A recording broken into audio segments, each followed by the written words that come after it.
Aşk yüreğimde kaynap yandırdı derdi beni. Elep bileğim bağlap çarkına sardı beni. Koridor gözümden kim gelip gördü beni. Hicran yağmur yakız beni. Hayalim fikre dönüp aklıma yıvapara. Ol hayrat meydanına en garip kalmara. Aşık hançarın çekip hicran yüreğim yarın. Elime destan edip beni. Nece tediciren can var, ne kuvvet etti. Her işlerim hayran, ağım bende. Nece tediciren can var, ne kuvvet etti. Her işlerim hayran, ağım bende.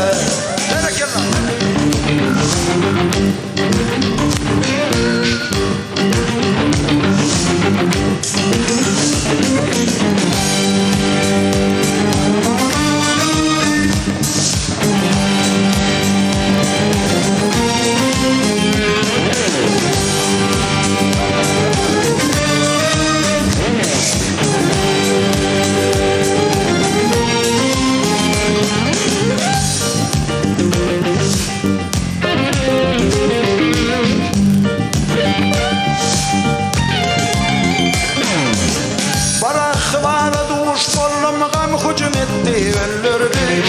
O işin kerişten aşk bakadım bildirdi.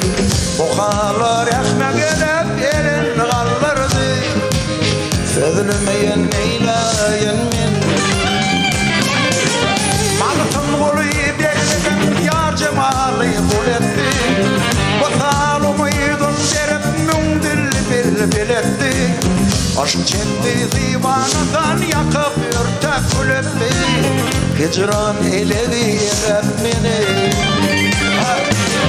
Nece tehlikçiren can var, ne kuvvetimde. Hepkini işlerim hayran, aldım bende. Nece tehlikçiren can var, ne kuvvetimde. Hepkini işlerim hayran, aldım bende. Nece tehlikçiren can var, ne kuvvetimde. Hem hayran alım bende. Nece tehlikçiler can var, ne kuvvetinde. Hem hayran alım bende.